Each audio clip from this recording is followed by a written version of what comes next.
안녕하세요 여러분, 치카부부입니다. 오늘은 다이어트에 관한 얘기를 해보려고 하는데요. 시연쌤 다이어트 해봤나요? 네, 저는 뭐 지금까지 살아오면서 이것저것 정말 많이 해본 것 같거든요. 어떤 거 해봤어요? 저요? 저 뭐 어릴 때는 사실 어릴 때는 하루만 굶어도 바로 빠지잖아요. 그래서 보통 시기로 많이 했던 것 같고 최근에는 이제 운동 위주로 좀 하고 있는 것 같아요. 보통 이제 운동을 하거나 이런 다이어트는 건강에 좋을 수 있지만 무리한 다이어트를 했을 때는 몸에 안 좋다고 이제 다들 알고 있잖아요. 근데 이제 무리한 다이어트를 했을 때 치아에 안 좋은 영향이 있게 되는데 어떠한 영향이 있고 그로 인한 해결책은 어떤 것들이 있을지 한번 알아보도록 하겠습니다. 일단 대표적으로 무리한 다이어트를 한다 그러면 일단 안 먹는 거잖아요. 아니면은 요즘에 유행하는 뭐 간헐적 단식이나 원푸드 다이어트 이런 거 해봤나요? 저는 사실 옛날에 어릴 때 원푸드 다이어트 해봤어요. 어떤 걸로? 저는 그 레몬 디톡스 다이어트라고 해서 그 레몬 물만 이제 계속 먹는 그런 게 있거든요. 그때 옛날에 레몬물만 먹으면서 네. 과자도 먹던데요.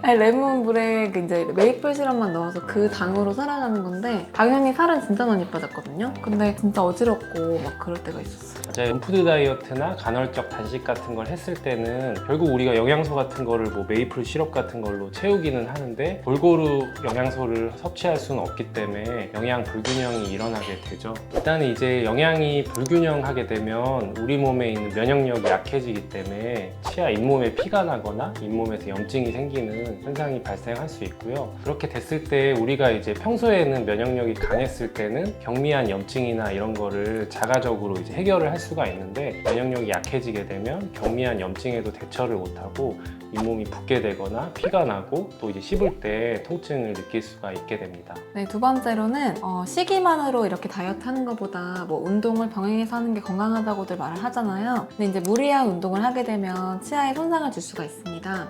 우리 뭐 웨이트 하시는 분들이나 뭐 힘든 운동 하시는 분들 보면은 이제 이를 앙 무는 그런 습관이 있을 수 있잖아요. 저도 옛날에 한참 운동할 때 웨이트도 많이 좋아하고 참는 거 되게 좋아하기 때문에 요즘에 필라테스 할 때도 엄청 꽉 무는 습관이 가끔 있더라고요.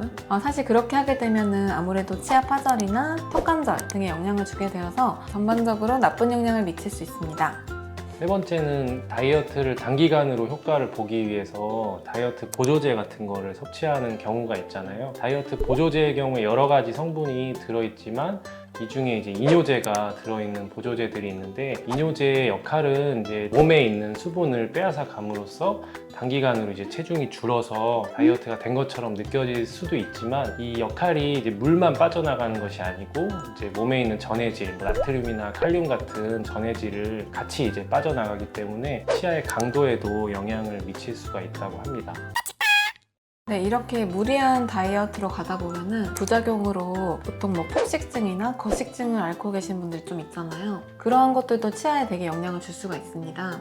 아무래도 뭐 위산이 역류하거나 뭐 심하면 구토로까지 이어지는데 그렇게 되면은 이제 구강내가 산성 환경에 노출이 되면서 치아가 부식되기 쉬운 그런 환경으로 변하게 됩니다. 처음에는 이제 이게 치아 안쪽에서부터 진행이 되기 때문에 잘 알아채지 못하고 보통 치아가 시린 증상이 나타나면서 알게 되는데 그러면서 뭐 충치도 유발되고 그런 나쁜 영향을 줄 수 있을 것 같습니다. 마지막으로는 우리가 무리한 다이어트를 하게 되면 스트레스를 많이 받잖아요. 스트레스를 받게 되면 몸에서 이제 침 분비량이 감소를 하게 되는데 침의 역할은 우리 구강내에서 완충작용을 하게 되는데 완충작용을 함으로써 이 충치를 예방을 시켜주고 잇몸에 있는 염증을 예방을 시켜주는 역할을 하게 됩니다. 따라서 이제 침 분비량이 감소하게 되면 충치가 생길 가능성도 높아지고 잇몸에 이제 염증이 생길 가능성도 높아지게 되고요. 그리고 침 분비량이 감소함으로써 입냄새도 유발될 수 있습니다. 네, 지금까지 이제 무리한 다이어트로 인해서 치아에 손상이 가할 수 있는 그런 상황들을 한번 살펴보았는데요. 그러면 그것에 대한 해결 방안을 하나씩 한번 얘기를 해볼까요? 아까 제일 먼저 했던 게 이제 간헐적 단식이나 원푸드 다이어트 같은 그 영양 불균형이 있는 그런 다이어트? 그런 거에 대해서 어떻게 하면 좋을까요? 뭐 당연한 얘기긴 하겠지만 영양 불균형을 해소하는 게 가장 중요하고요. 치아나 이제 잇몸 건강을 위해서는 단백질이나 이제 칼슘 이런 것들을 섭취를 하면 좋기 때문에 콩이나 우유나 달걀 이런 것들을 많이 섭취하면 좋을 것 같습니다. 그러면 아까 두 번째였던 그 무리한 운동이 치아에 손상을 가할 수 있다. 그건 어떻게 하면 좋을까요? 무리한 운동 같은 경우에는 운동 자체가 문제는 아니지만 꽉 무는 습관에 의해서 문제가 생기기 때문에 꽉 물지 않도록 운동을 힘을 줄 때도 최대한 이제 치아 사이를 벌릴 수 있도록 하는 습관을 기르는 게 중요할 것 같고, 또한 이제 꽉 무는 습관이 있다고 한다면 치과에서 마우스 가드 같은 거를 끼워서 이제 치아에 무리가 가지 않게끔 하는 방법이 있을 것 같습니다. 그럼 아까 뭐 인뇨제 같은 다이어트 보조제는 사실 좋지 않겠죠? 그쵸. 다이어트 보조제는 뭐 치아뿐만이 아니라 몸에도 안 좋을 수 있기 때문에 가능한 한 섭취를 안 하는 게 좋을 것 같습니다. 그러면 네 번째로 아까 그 다이어트 부작용인 뭐 폭식증, 거식증이 있으신 분들은 어떻게 하면 치아 손상을 좀 예방할 수 있을까요? 우선 이제 폭식증, 거식증으로 인해서 위산이 역류되거나 구토를 해서 구강 내에 산성 환경이 생기는 게 가장 문제이기 때문에, 산성 환경이 생겼을 때 이제 양치를 하게 되면 치아가 부식될 가능성이 더 높아지거든요. 그래서 가능하면 뭐 구토를 했다 하면 구토를 하고 이제 물로 여러 번 헹군 다음에 가능한 한 바로 양치를 하기보다는 30분 정도 구강 내가 이제 중화가 되고 나서 양치를 하는 게 조금 더 이제 부식되는 환경을 예방을 할 수 있을 것 같습니다. 네.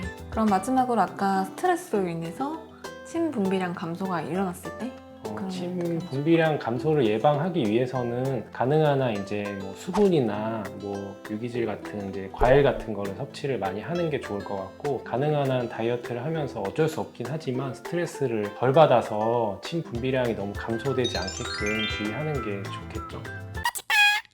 네, 다이어트를 하시면서 이제 뭐 외모라든지 몸매에만 치중을 하시다가 다이어트가 다 끝나고 이제 다 목표를 이뤘는데 치아가 이제 망가져 있으시면 되게 속상하시잖아요. 네, 목표를 이루고 나서 맛있는 거 한 번쯤은 먹을 수 있는데 그때 이제 치아가 아프거나 흔들리면 정말 슬프잖아요.